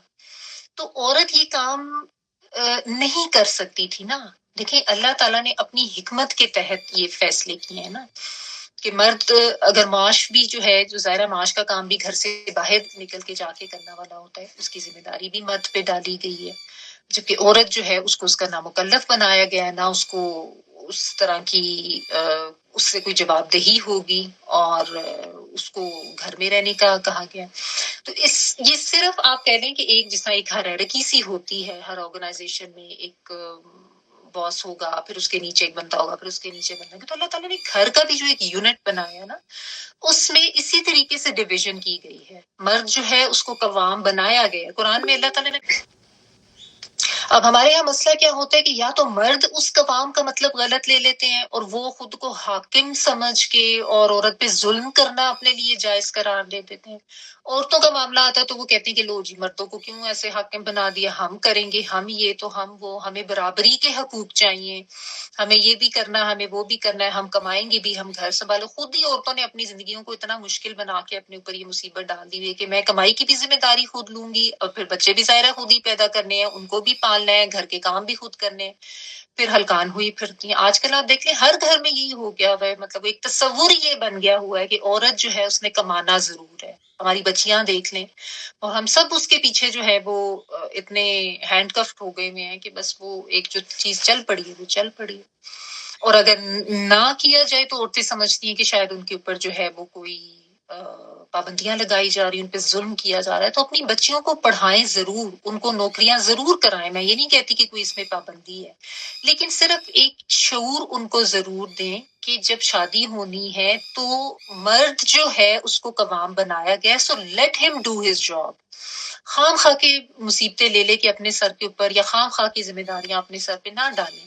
اور جس وقت ضرورت ہے, جب بچے ہو گئے ہیں تو گھر کو اہمیت دینی ہے. ایک اتنا کانسیپٹ دینا بہت ضروری ہے. ٹھیک ہے, تو جب یہ کانسیپٹ آپ دیں گے نا تو پھر اس طرح کے اعتراض نہیں ہوں گے, کیوں قوام بنایا گیا ہے, کیوں ان کو نبوت دی گئی تھی ہمیں نہیں دی گئی. بس دائرہ کار مختلف ہے, جنس بھی تو مختلف ہے نا, صلاحیتیں مختلف ہیں, اسٹرینتھ مختلف ہے. جس طرح سے مرد اسٹرانگ ہوتے ہیں عورتیں اس طرح سے نہیں ہوتی. پھر وہ چونکہ باہر پھر آنے والے ان کا فہم و شعور باہر کی زندگی کے لحاظ سے زیادہ ہوتا ہے, عورت کا نہیں ہوتا اس طرح. ٹھیک ہے نا, بالعموم تو ایسا ہی ہے. تو یہ ایک چیز ہے جس کو سمجھ لینا چاہیے. بہرحال یہاں پہ یہ ثابت ہوتا ہے کہ اللہ تعالیٰ نے انبیاء جو ہے وہ مردوں کو ہی بنایا. اور پھر دوسری بات جو اس میں اہم پتہ چلتی ہے کہ اللہ تعالیٰ نے جو ہے نا من اہل القریٰ کے جو مرکزی شہر ہوتے تھے ان میں انبیاء کو مبعوث کیا جاتا تھا. کیوں؟ مطلب دیہاتوں وغیرہ میں صحرا میں کیوں نہیں کیا جاتا تھا؟ یہ تو اللہ تعالیٰ نے خود فرمایا نا کہ جو یہ جو بدو لوگ ہوتے ہیں اشد من کفر و نفاق, کہ یہ لوگ کفر میں نفاق میں زیادہ شدید ہوتے ہیں. اور اصل میں یہ ہوتا ہے نا کہ اگر آپ دیکھیں ایک عام آبزرویشن کی بات ہے, آپ جو گاؤں کے لوگ اور جو شروع سے شہر میں رہ رہے ہوتے ہیں ان کا اگر ایک کمپیریزن کریں تو جو اس طرح کے انڈر ڈیولپڈ ایریاز یا گاؤں یا دور دراز کے لوگ, ان کے پاس تعلیم کے مواقع بھی اس طرح نہیں ہوتے, ان کی اس طرح سے تربیت نہیں ہوتی, تو اس وجہ سے ان کا شعور اور فہم کا لیول وہ نہیں ہوتا جو کہ شہروں میں رہنے والے لوگوں کا ہوتا ہے نا. ٹھیک ہے نا, تو فہم و فراست اور پھر مزاج میں بھی فرق ہوتا ہے. گاؤں دیہات کے لوگ ذرا زیادہ سخت مزاج سے ہوتے ہیں اور زیادہ ضدی اکھڑ پن بھی ہوتے ہیں, شہر کے لوگ ذرا تھوڑے مہذب بھی ہوتے ہیں. ٹھیک ہے نا, تو ہوتا یہ ہے کہ شہر میں اللہ تعالیٰ انبیاء جو بھیجتے تھے اس کی وجہ یہی ہوتی تھی کہ ان کے پاس ایک تو آپ کہہ لیں کہ وسائل زیادہ ہوتے تھے اور زیادہ آسانی سے اللہ کا دین اور اللہ کی بات جو ہے اس کو پھیلایا جا سکتا تھا, کیونکہ ظاہر وسائل زیادہ ہوتے تھے. لوگوں کی جو ہے ایک آپ کہہ لیں کہ جو ان کا ایک مزاج اور فہم وہ بھی ایک ڈفرنٹ لیول کا ہوتا تھا. ٹھیک ہے, جبکہ جو یہ بدو وغیرہ ہوتے ہیں ان میں اخلاق کے لحاظ سے بھی کمی ہوتی ہے, علم سے دوری ہوتی ہے, وسائل اس طرح سے نہیں ہوتے. تو اس لیے زیادہ بہتر یہ ہوتا تھا کہ گاؤں یا جو دیہات ہیں بدو لوگوں کو وہاں سے بلایا جاتا, ان کو سکھایا جاتا, ان کے ساتھ کوئی ایک بندہ نبی صلی اللہ علیہ وآلہ وسلم اپنا بھیجتے, وہ جا کے پھر آگے تبلیغ کرتے اور لوگوں کو بتاتے. اور وہ خود لوگ جو گاؤں سے آئے ہوئے ہوتے تھے وہ بھی ایسے آتے تھے, ان کے چیدہ لوگ جو جیسے سردار یا جو تھوڑے سے زیادہ سمجھ فہم والے تھے, وہ پھر جا کے باقی لوگوں کو سمجھاتے تھے. ٹھیک ہے نا, تو یہ یہاں پہ ایک اہم بات جو ہے نا اللہ تعالیٰ نے بتا دی. تو ایک تو یہ کہ کوئی یہ اعتراض نہ کرے کہ یہ کیسے آ گیا. اللہ تعالیٰ نے ہمیشہ لوگوں میں سے انہی میں سے کسی ایک بندے کو چن کے نبی بنایا، اور اس کے پیچھے حکمت یہی ہوتی تھی کہ لوگ اس کی زندگی سے واقف ہوں، لوگوں کو پتہ ہو کہ یہ کس قسم کے اخلاق اور کیریکٹر کا بندہ ہے. صاحب صلی اللہ علیہ وسلم کی اخلاق کی گواہیاں یہ سب دیتے تھے. یہ تو جب ان کی مرضی کے خلاف آپ صلی اللہ علیہ وسلم نے ایک دین لایا تو وہ ان کے خلاف ہو گئے، تو ان کو جھوٹا معاذ اللہ کہنا شروع کر دیا تھا. ٹھیک ہے، تو یہ بتایا جا رہا ہے کہ کوئی انوکھی نئی بات نہیں ہے کہ کوئی ایسا واقعہ کبھی دنیا میں کبھی ہوا ہی نہیں ہے. اللہ تعالیٰ پہلے بھی جو انبیاء بھیجتے تھے سب انسان ہوتے تھے، بستیوں میں سے کسی ایک کو اللہ تعالیٰ سلیکٹ کر لیتے تھے. ایسا نہیں ہوتا تھا کہ کوئی اجنبی ایک دم سے نمودار ہو گیا ہو کسی جگہ پہ، انہی میں سے ہوتے تھے، انہی میں سے بنا کے بھیجے گئے تھے. یا اگر کوئی کہیں اور سے آتا بھی تھا، جیسے حضرت لوط علیہ السلام آئے تھے تو وہ ان بستی میں رہے تھے، وہاں پہ انہوں نے شادی کی تھی، ان کے وہاں پہ اتنا عرصہ ٹائم بھی انہوں نے گزارا تھا. تو اصل میں تو جو اعتراض کرنے والے ہیں وہ بے بنیاد اعتراضات کرتے تھے انبیاء کے اوپر. کیوں؟ کیونکہ اپنی خواہشات کے پیچھے بھاگ رہے ہوتے تھے نا، اس لیے پھر انجام بھی ان کا غلط ہوا. تو یہی ان کو بتایا جا رہا ہے کہ تم جب جاتے ہو اپنے تجارتی سفروں میں تو تم یہ عاد، سمود اور مدین اور یہ قوم لوط وغیرہ ان کے تباہ شدہ علاقوں سے گزرتے نہیں ہو، دیکھتے نہیں ہو کہ وہاں پہ کیا لوگوں کا حال ہوا، تمہیں سبق نہیں ملتا.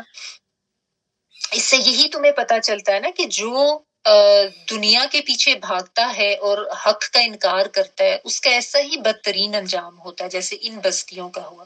اور جو اپنی اصلاح دنیا میں کر لیتا ہے وہ پھر آخرت کی کامیابی بھی پا لیتا ہے. ٹھیک ہے، تو یہی یہاں پہ بتایا گیا کہ ہم نے آپ سے پہلے بھی لوگ جو ہیں وہ نبی بنا کے بھیجے، مردوں میں سے تھے، یعنی انسانوں میں سے تھے، مردوں میں سے تو کوئی فرشتہ اللہ نے کبھی نہیں بنا کے بھیجا. کوئی غیر مرئی مخلوق اگر اللہ تعالیٰ بھیجتے تو اس سے تو لوگ ویسے ہی دور بھاگ جاتے نا.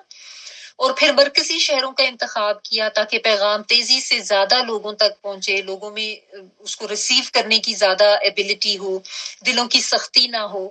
تو تم جنہوں نے مان لیا وہ کامیاب ہو گئے، جنہوں نے انکار کیا وہ کیسے تباہ ہوئے. تو کیا تم دیکھتے نہیں ہو کہ ایسے لوگوں کا انجام کیا ہوا؟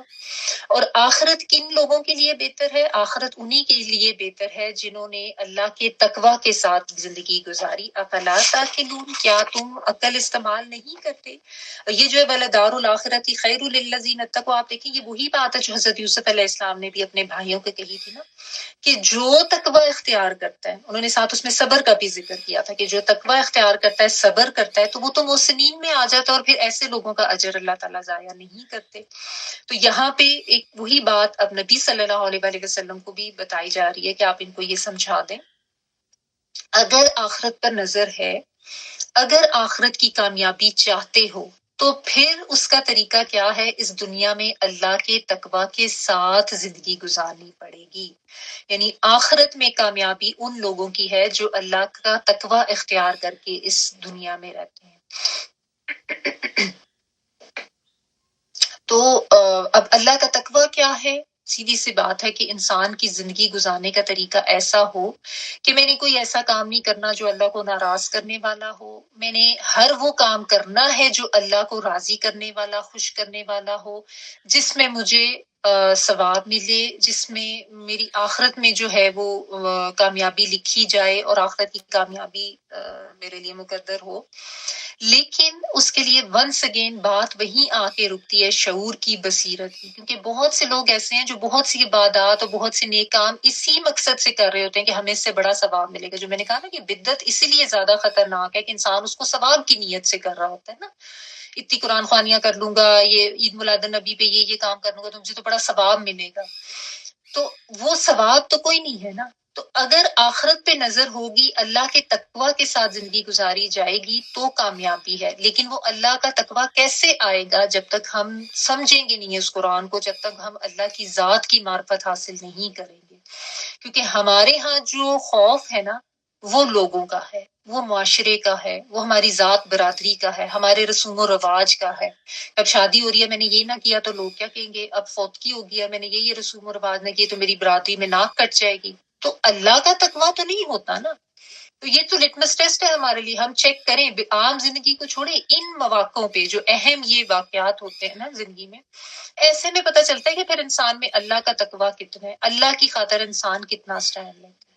ٹھیک ہے، اور اس میں پھر کوئی زیادہ غلط طریقے کی طرف بھی جانے کی ضرورت نہیں ہے کہ بعض لوگ جو ہے نا وہ بہت زیادہ ریجیڈیٹی کا شکار ہو کے وہ یہ سمجھتے ہیں کہ ہم نے بس چاہے ہم لوگوں کے ساتھ بد اخلاقی کا مظاہرہ کر لیں، اس کو بھی سمجھنے کی ضرورت ہے کہ ہمارا دین بد اخلاقی بھی کرنے کی طرف آپ کو نہیں لے کے جاتا. اور جو جائز گنجائش دین میں ہوتی ہے نا، بعض لوگ اتنی سختی کا شکار ہو جاتے ہیں ایسے معاملات میں کہ وہ اس گنجائش کو بھی ختم کر مارتے ہیں، چاہے وہ کوئی خوشی کا معاملہ ہے، چاہے وہ کوئی غم کا معاملہ ہے. یعنی کوئی فوت ہو گیا یا کسی گھر میں کوئی خوشی ہے، شادی ہے، وہ اتنی زیادہ سختی کا شکار ہو جائیں گے کہ ان کو لگے گا پتہ نہیں اب شادی نکاح ہے تو ہم کسی قسم کی خوشی کا اظہار نہیں کر سکتے، شاید ہم نے کو غمزدہ شکلیں بنا کے اور ایک بالکل سوگوار سے ماحول میں جو ہے وہ شادی کر دینی ہے بچوں کی. تو ورنہ اگر ہم نے کوئی خوشی منا لی تو ہائے ہائے پتہ نہیں کیا ہو جائے گا، یہ بھی حرام ہے وہ بھی حرام ہے، یہ ہندوانہ ہے، یہ وہ چیزیں. شعور و بصیرت والی بات جو ابھی پڑھی ہے نا، ہر چیز میں بصیرت و شعور چاہیے اپنے دین پہ چلنے کے لیے. پھر اسی طرح کوئی غم کا موقع آ گیا، اس میں بعض لوگ اتنا ریجیڈیٹی کا شکار ہو جاتے ہیں کہ کوئی جائز چیز ہے. اللہ تعالیٰ نے یہ تو نہیں کہا کہ آپ کسی کو جا کے یہ نہیں کہہ سکتے کہ بھئی ہم آپ کے دکھ میں شامل ہیں، یا ہمیں غم ہے کہ اس طرح ہوا ہے، یا ہم آپ کے ساتھ شریک ہیں، آپ ہمیں بتائیں کوئی ہیلپ چاہیے. بعض وہ سمجھتے کہ بس نہیں ہم نے تو گھر سے بھی نہیں نکلنا، ان کو شاید کچھ کہہ دیا تو وہ بھی ہم دین سے نکل آئیں گے. تو وہی جو بات ہے نا، بصیرت اور شعور اور حکمت اور فہم، یہ آپ کو ایک بیلنس راستہ دیتا ہے، ایک بیلنس راستہ. تو اس چیز کا بہت زیادہ خیال رکھا کریں کہ بلا وجہ حلال کو حرام بھی نہیں کر لینا، یہ بھی غلط ہے. جیسے حرام کو اپنے اوپر حلال کر لینا غلط ہے نا، اس طرح جو چیزیں جائز ہیں ان کو اپنے اوپر یا دوسروں کے اوپر حرام کے فتوے دینا وہ بھی اتنا ہی غلط ہے. کیونکہ جو حرام حلال کی حدود ہیں وہ اللہ تعالیٰ کی طرف سے نبی صلی اللہ علیہ وآلہ وسلم کے ذریعے ہمیں سمجھا دی گئی ہیں، ہمیں بتا دی گئی ہیں، ہمیں وہیں تک رہنا ہے. ٹھیک ہے نا، اس سے ادھر ادھر ہونے کی ضرورت نہیں ہے. تو یہ ہمیشہ یاد رکھیں کہ اگر آپ نے دین پر شعور، فہم اور بصیرت کے ساتھ چلنا ہے تو اپنے دین کا علم حاصل کریں، اور جو ایک متوازن، ایک بیلنس راستہ ہمارے دین نے ہمیں دیا ہے نا، اس کے اوپر آپ پھر چلیں. نہ تو یہ کہ آپ غلف کا شکار ہو جائیں کہ محبت میں بھی جس طرح بعض لوگ نبی صلی اللہ علیہ وآلہ وسلم کو اس طرح کا درجہ دے دیتے ہیں کہ شاید نبی صلی اللہ علیہ وآلہ وسلم حاجت رواں ہیں اور یہی ہمیں بچانے والے ہیں، وہ اللہ تعالیٰ کی ذات اور اس کی ربوبیت میں شریک کرنا شروع کر دیتے ہیں. یہ بھی غلف ہے. اور بعض دوسرے اینڈ پہ نکل جاتے ہیں ہمیں ضرورت ہی نہیں ہے، وہ نبی صلی اللہ علیہ وآلہ وسلم تو بس اس دور کے لیے تھے، ہمیں حدیث کی ضرورت نہیں ہے تو ہم بس دین تک ہی پڑھیں، اتنا ہی پڑھیں گے جتنا قرآن تک ہمیں دین ملتا ہے. ٹھیک ہے، اور وہ پھر ایک یہ کہ اپنا اپنا دین، بس جو ہے تم مجھے نہ چھیڑو میں تمہیں کچھ نہیں کہوں گا، جو مجھے آسان لگے گا وہ میں کروں گا، مجھے نہ بتاؤ، مجھے کچھ کہنے کی ضرورت نہیں ہے، نہ میں کسی کو ٹوکوں، یہ بھی کوئی دین نہیں ہے. یا پھر یہ کہ وہ اتنا زیادہ سختی اور ریجیڈیٹی میں چلے گئے کہ بس اپنے لیے بھی مشکل کر لی، بچوں کے لیے بھی، گھر والوں کے لیے بھی سفوکیٹ کر کے رکھ دیتے ہیں وہ اپنے ارد گرد کے لوگوں کو. یہ بھی ٹھیک نہیں ہے. صحیح ہے. So there has to be a balance, has to be a balance. اس بیلنس کو حاصل تبھی کیا جا سکتا ہے جب انسان جو ہے نا عقل کے ساتھ، شعور کے ساتھ زندگی گزارے گا، ورنہ آپ نہیں کر سکتے دین کے اوپر بیلنس اور توازن. اسی لیے تو اللہ تعالیٰ نے کہا افلا تعقلون، آخرت پر نظر نہیں ہے تو اس کا مطلب ہے بے عقلوں والی زندگی گزار رہے ہو. تو جس کی آخرت پہ نظر ہوگی نا وہ بے شعور ہو کے بغیر بصیرت کے زندگی نہیں گزار سکتا، وہ بغیر عقل و شعور کے دین کے اوپر بھی عمل نہیں کرے گا، بجائے یہ کہ دنیا پہ کرنا. لیکن ہم ساری عقل و شعور دنیا کے لیے لگاتے ہیں، آخرت کے لیے تو، دین کے لیے تو لگاتے ہی نہیں ہیں. آخرت پہ تو نظر ہوتی ہی نہیں ہے نا، دنیا پہ ہی تو ہوتی ہے. تو یہ بے عقل ہونا ہے. جن میں عقل نہیں ہوتی، جو بے وقوف ہوتے ہیں، ان کو ان کا یہ معاملہ ہوتا ہے کہ ان کی نظر صرف دنیا پر ہوتی ہے. وَلَدَارُ الْآخِرَةِ خَيْرٌ لِلَّذِينَ اتَّقَوْا أَفَلَا تَعْقِلُونَ. تقوی اختیار کرنے والے، عقل و شعور و فہم و فراست اپنانے والے ہی وہ لوگ ہیں جن کی نظر آخرت پر ہوتی ہے، اور وہی اصل کامیاب لوگ ہیں. دنیا کے پیچھے بھاگنے والے اور بے عقل اور غافل ہو کے زندگی گزارنے والے عقل مند نہیں ہیں. تو ہم اپنے آپ کو چیک کر لیں. ٹھیک ہے نا. I really wanted to complete this surah today, but چلیں جو اللہ کی مرضی. ابھی ٹائم آپ کا ہو گیا, یہاں تک تلاوت سن لیتے ہیں. جی پلیز گلانٹی تلاوت پلیز پلے کر. أفأمنوا أن تأتيهم غاشية من عذاب الله أو تأتيهم الساعة بغتة وهم لا يشعرون قل هذه سبيلي أدعو إلى الله على بصيرة أنا ومن اتبعني وسبحان الله وما أنا من المشركين وما أرسلنا من قبلك إلا رجالا نوحي إليهم من أهل القرى أفلم يسيروا في الأرض فينظروا كيف كان عاقبة الذين من قبلهم ولدار الآخرة خير للذين اتقوا أفلا تعقلون.